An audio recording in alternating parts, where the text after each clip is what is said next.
Good afternoon, groovy citizens, and happy fantastic Friday to each and every one of you. I hope you all have had a wonderful day and an even more wonderful week. My week has been busy but productive. See, that's the thing. It's been busy but productive. I'm thankful that it is Friday because Monday's a holiday, and so we have a nice long weekend, and I plan on, well, in between all the stuff I need to do for Speak Life Coaching Group, I plan on getting a little rest and relaxation in, okay? Plus, I do have, remember I told you all, I think it was last week, might have been week before last, I can't remember now. We talked about a little decluttering. Well, I do have some decluttering that I'm still working on, so I'll be getting that done, working on my video notes for next week, because I do have quite a few videos that I need to get done. I'll be recording my podcast for tomorrow. I have a video, another car conversation I'll be doing tomorrow, so I have to get my notes together for that.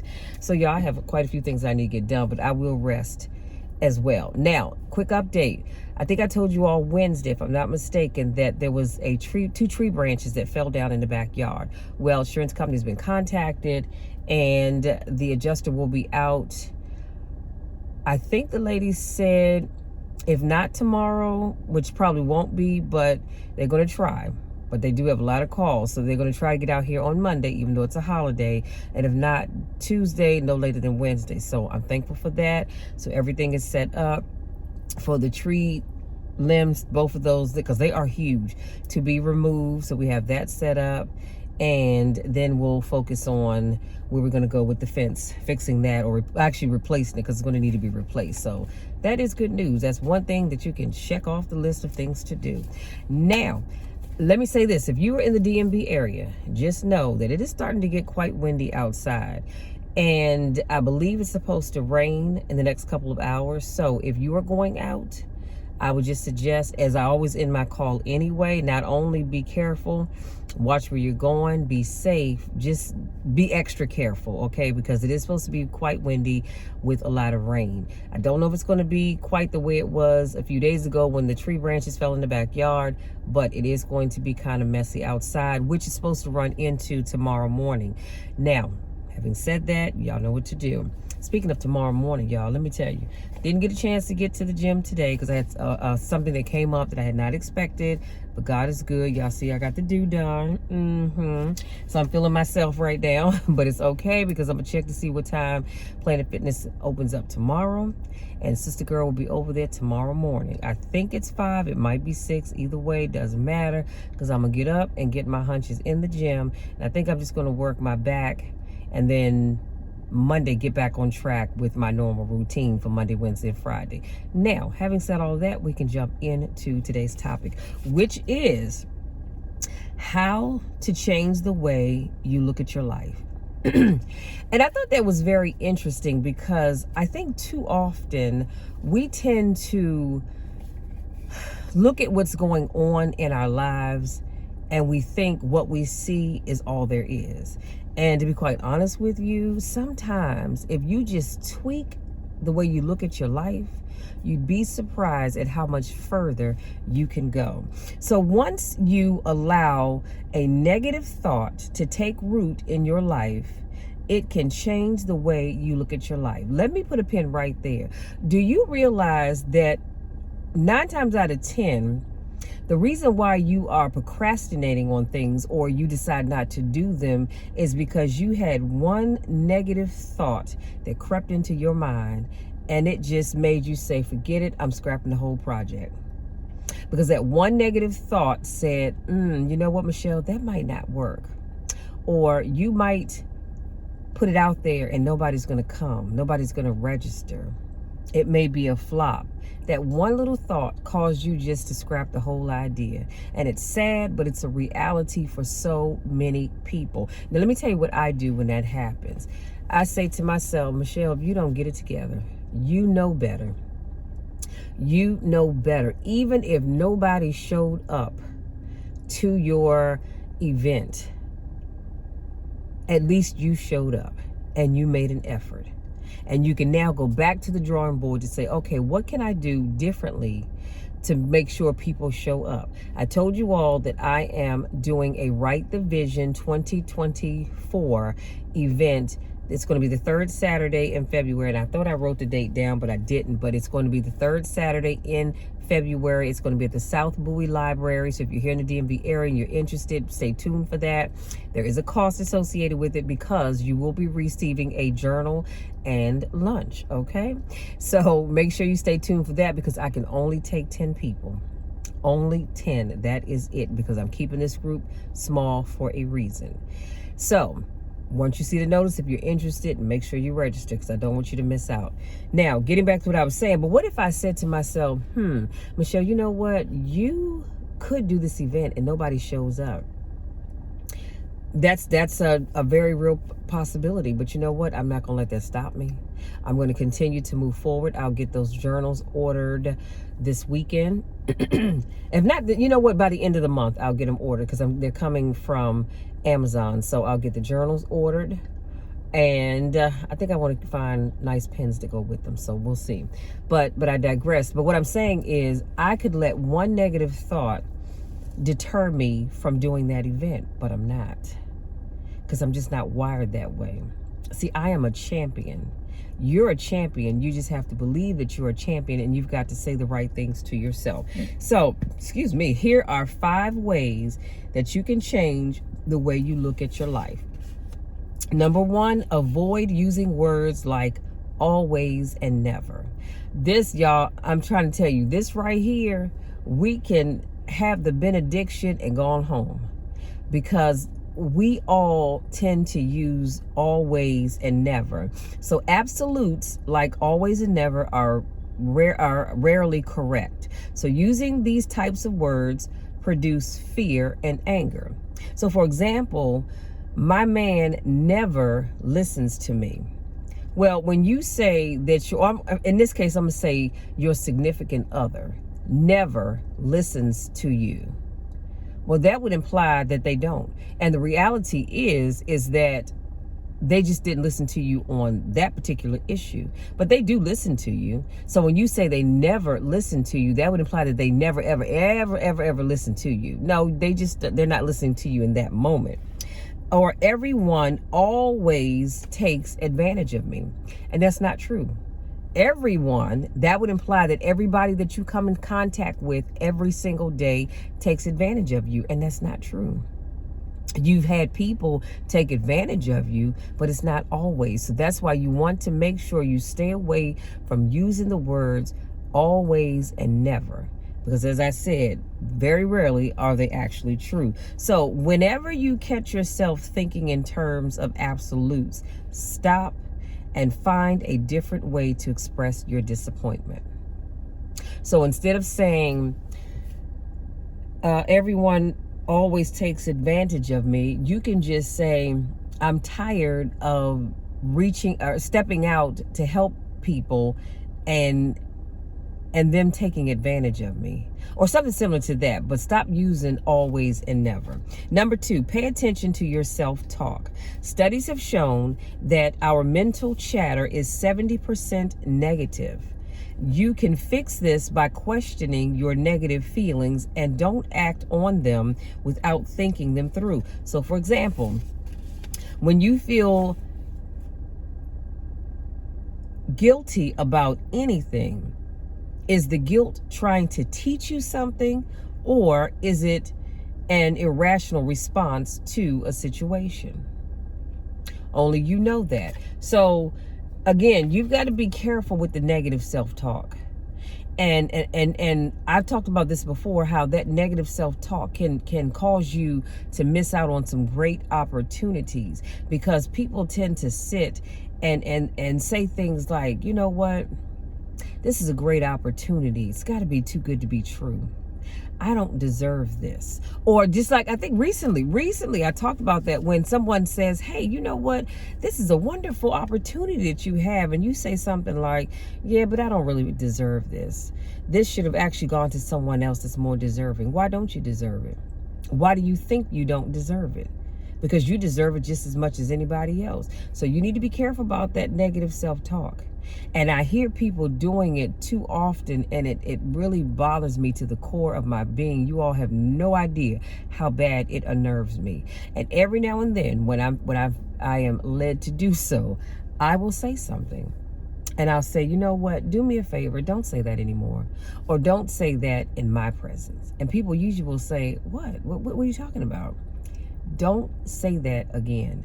You deserve everything that God is giving you. Because if you didn't deserve it, guess what? God wouldn't give it to you. Come on, somebody. God looked beyond your faults and he saw your needs. He said, you know what? They may have messed up over here. Come on now. But they've done so much good over there that I'm going to bless them in spite of them. So stop with the negative self-talk. You are worthy of everything that God decides to give you. Even if you're not worthy in the grand scheme of things, God saw that you were worthy. That's why he gave it to you. Come on now. Number 3, change your memory of a negative event. So once you draw a conclusion about yourself and your abilities, all you start to notice is information that reinforces your beliefs.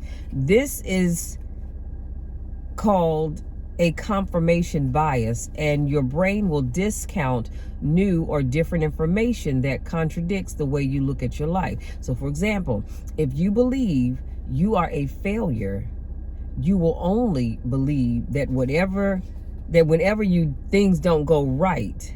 I'm sorry, let me backtrack. Y'all, not my hand right, not the best. So if you believe you are a failure, you will only believe that whenever things don't go right. Let me put a pin right there. So whenever things don't go right, because your mind is already programmed that you're a failure. So if you put on that event and only 1 or 2 people show up or nobody shows up, your mind is going to go back to the fact that you said that you were a failure. And you're going to say to yourself, see, that event didn't go well because you're a failure. And it was doomed from the start. You understand what I'm saying? That's why you've got to be careful about that negative self-talk. So in order to fix this problem, you need to start replacing your negative thoughts with positive ones. Like me, I'm going to tell you something. I try to think positively all the time. And I know sometimes it annoys people, because I've had people say to me, Michelle, sometimes you get on my nerves with all this positive self-talk. And I say, well, because I don't know how to be any other way. I'm not going to approach any situation with negative self-talk or doubt. And even if I have some slight doubts, I'm going to say, you know what, Lord, I'm throwing that out the window. Things could go left or they could go right. Either way, I'm still going to be okay. Do you understand what I'm saying? Stop with the negative self-talk. Stop with the negative self-talk and start thinking positive. Start seeing the positive. It's just like when things happen, relationship doesn't work out, and we start to come up with all these negative scenarios. Well, how about looking for the positive? How about saying to yourself, you know what? That relationship probably didn't work out because God has somebody else better for me. That relationship didn't work out because God knows about something that's coming down the road that I have no idea about. God didn't allow that relationship to work out because he already knew that person was cheating. You didn't know it, but God knew it. And so he allowed that relationship to end so that you can go on and be with somebody that's going to be faithful to you. Start looking for the positives. And I'm going to tell you a little secret. I find the positive in every situation. There is not a situation in my life that has ever happened that I did not see the positive to. I told you all a few weeks back before Christmas, I had not taken my Keppra, which is my seizure medication, for 3 days. Just got busy and completely slipped my mind. And I was on my way to get my prescription. And next thing you know, I woke up and I was at the hospital because I had had a car accident. Now, that's the negative. The negative is that, unfortunately, because of the damage under the car, I ended up driving up over a curb. But the positive is I didn't hit anybody. It messed up. The negative is it messed up the underside of the car, and USAA decided it was the amount of money that was going to have to go into fixing it. It just wasn't worth it, so they totaled it. But guess what? The upside is I get to get a new car. The other thing is, because of all of that, I ended up going back to see my doctor, and I had a series of 3 tests yesterday. I had to do an EEG. I had to do another test to make sure you don't have vertigo. And it was yet another test where they put this monitor on your arteries in your neck, on the side of your head, and on your eyeballs to make sure you don't have, the blood is not restricted that flows to the brain that could potentially be a reason why you might have seizures. So even though, like I said, my baby is gone, I still have Studio A, I will be able to get a new vehicle as a result of all of this. So I said all of that to say this: you've got to try to find the positive in every situation. It might be hard and you may have to dig deep, sweetie, but there's a positive in every situation. Getting back to my notes. Let's see. What was I saying, y'all? Hold on.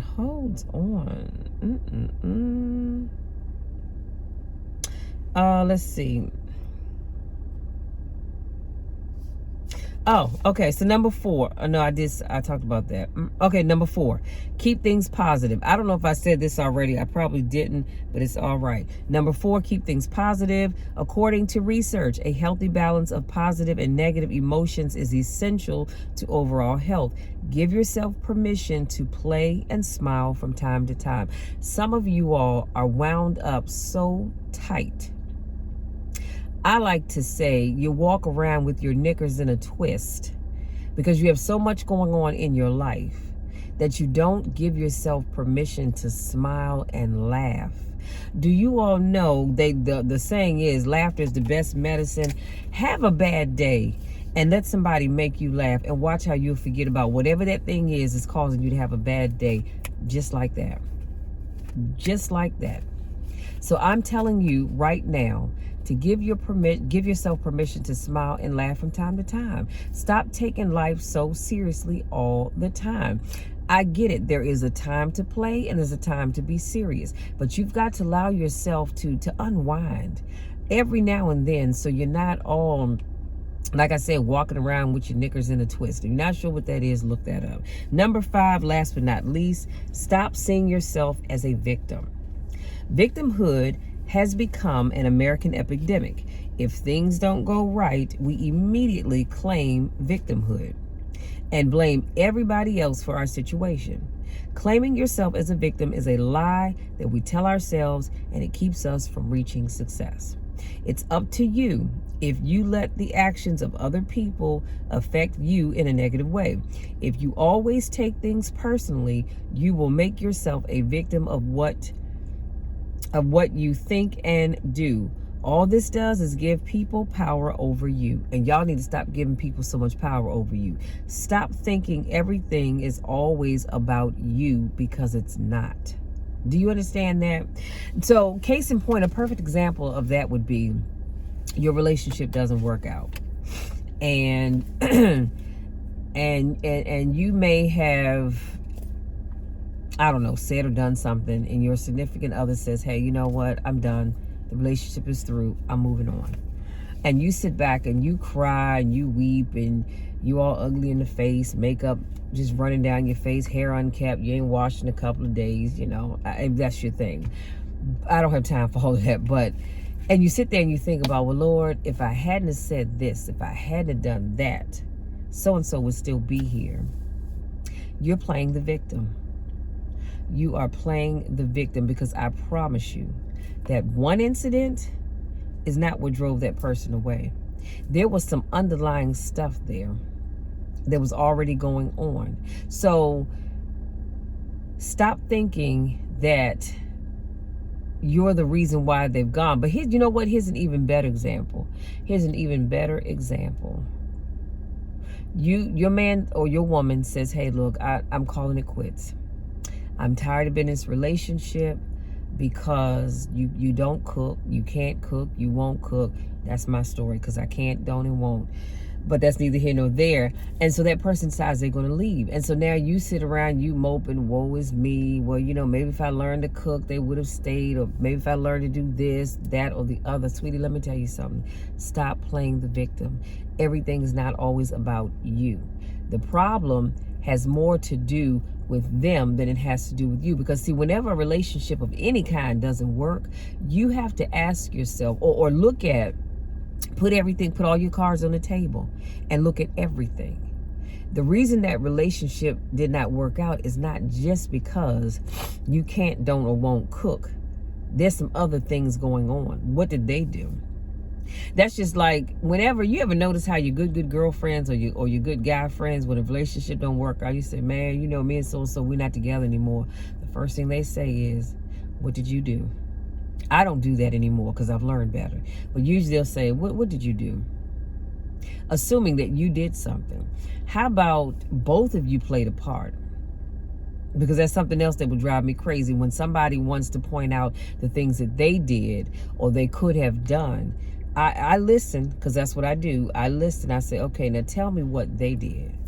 Huh? What do you mean? Tell me what they did. So you told me what you did, but tell me what they did. Because what you're not going to make me do is sit here and try to believe that they were a saint and did everything right, and this relationship fell apart just because of you. I'm calling BS. I'm calling BS because they played a part in it too. That's just like if you're in a relationship and you like to run the streets and your significant other doesn't, and your running the streets causes that relationship to break up, both of you are at fault. And let me tell you why. Because your significant other never liked you running the streets the way you did, but they never said anything. You kept doing it because that's what you do, not thinking about whether or not they liked it or not. Or they could have said to you, you know what, you're in the streets every weekend. Can we do something together? Can we take the time just for us and go into a quiet dinner or someplace quiet? And so both of you played a problem. You kept doing what you wanted to do, disregarding their feelings, and they never put their foot down and said, okay, look, things have got to change, because if they don't, I'm out. So in that case, you both played a part. But what will happen is one person will point the finger at the other and make you the victim, and you're making yourself the victim, or you're making them the victim. Let's let everybody look at the part they played in this. This is where I'm trying to go with this. You understand what I'm saying? Stop playing the victim. Because 9 times out of 10, it's either not about you at all, or it's not solely about you. That person played a part too. Okay? You weren't in this by yourself, and neither were they. So I will put these 5 points in the description box, you guys. I talked about how to change the way you look at your life. And I promise you, if you start to change the way you look at your life, you are going to go so much further than you could ever have imagined. Do you know how many times I've had a client say to me, Michelle, I don't think that I'm ever going to be anything. I don't think my goals and my dreams are going to come to pass. And I looked them square in the eye and I said, really, why do you say that? Well, because, my mother didn't achieve her goals and dreams. Her mother didn't. Her mother before her didn't. My father didn't. My siblings didn't. My cousins, my aunties, my uncles, whoever. And so they're looking at their life based on what family members have done. And I have to encourage them and tell them, look, what they did or didn't do has nothing to do with you. You don't have to follow in their footsteps. I know a lot of times people will say that we are a product of our environment, because we really are. But you can make the choice not to be like your environment. Remember the story I told you about the young lady who her grandmother was on public assistance, her mom was on public assistance, her sister's on public assistance, and she said she decided she was breaking that generational curse and she was not going to have a bunch of kids and end up on public assistance. She made that decision, and you can too. But you've got to change the way you look at your life. You have to stop telling yourself that you are nothing, that you're nobody, that you're undeserving, that you're a failure just because something didn't work out. Okay, that thing didn't work out. It might not, it might not have, it may not have been in the cards for it to work out. Do you understand what I'm saying? I always say this: when things don't work out, they didn't work out for a reason, because God has a bigger plan for you, assuming that you talk to God. I talk to God every day, and I say, Lord, if there's something that you need me to know, or something that I should know about, show me, oh God, because I don't have all the answers. I know what I've come to you with. I've told you what my plans are, but if my plans don't add up to your plans, then make the necessary changes. It's as simple as that. But you've got to also be ready when God answers that prayer, because he may tweak the plans that you have, and it may go in your favor and it may not, but you've got to be ready for that. But I have grown so much in Christ that I'm aware that when changes happen, it's God ordained. And he said, all right, Shell, you know what? That was a good idea, but let me show you something else, something you hadn't even thought about. Let me open doors that you hadn't even thought about. Let me put you in contact with people that you never even thought about. And so for that, I'm grateful. But that also requires you and me to look at how we view our life. We've got to change the way we think. We've got to change the way we think about ourselves. We've got to change the way we think about our ability to get the job done. And we've got to change our thinking in terms of worrying about what other people think of us. Granted, no, you don't want people going around saying, you know, that person, they're a complete jack, you know what. But you can't worry about that, because their perception of you is just how they see you for whatever reason. Now, you might want to look into why they see you that way, because it might be something that you said or done, and sometimes it's just the way they choose to see you.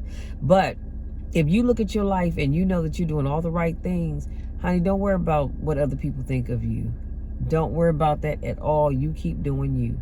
Keep doing the things that you need to do, and the goal that you're trying to reach, it'll come, because it's right around the corner.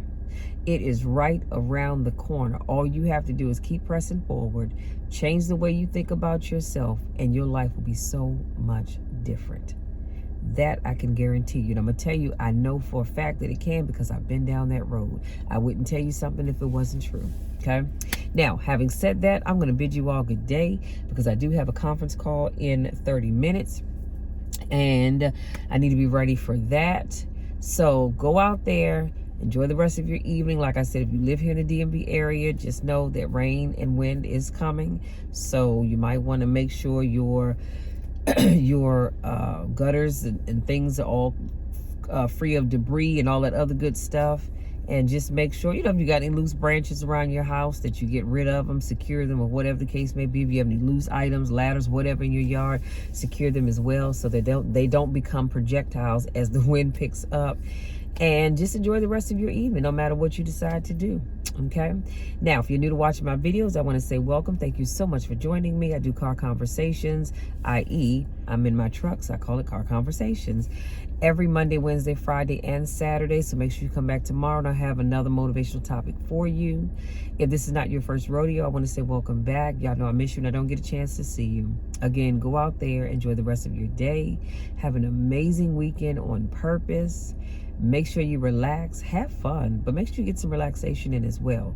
Wherever you go, whatever you do so safely, and just be careful of your surroundings, okay? So many wicked things are going on in the news. Every time I turn it on, it's just sad. And this is why I pray for the world in general, but I pray for my friends. I pray for my family. I pray that God will just, you know, fix everything that's going on in this world, because sometimes it just gets to be overwhelming and too much. And this is why I keep a war binder to write those things in. Okay? If you're going through recovery from surgery, I want to let's say that you are in my prayers. I prayed and asked God for your healing. If you're sick, I prayed and asked God for your healing. As you can see, I'm a little stopped up right now, because I think I have a sinus infection and maybe a cold. It's not COVID. Thank you, Jesus, for that. So, we're going to get through this. We are going to get through this. It's going to be a great day anyhow. It's going to be a great weekend anyhow. Okay? Love you all, and we'll talk again tomorrow.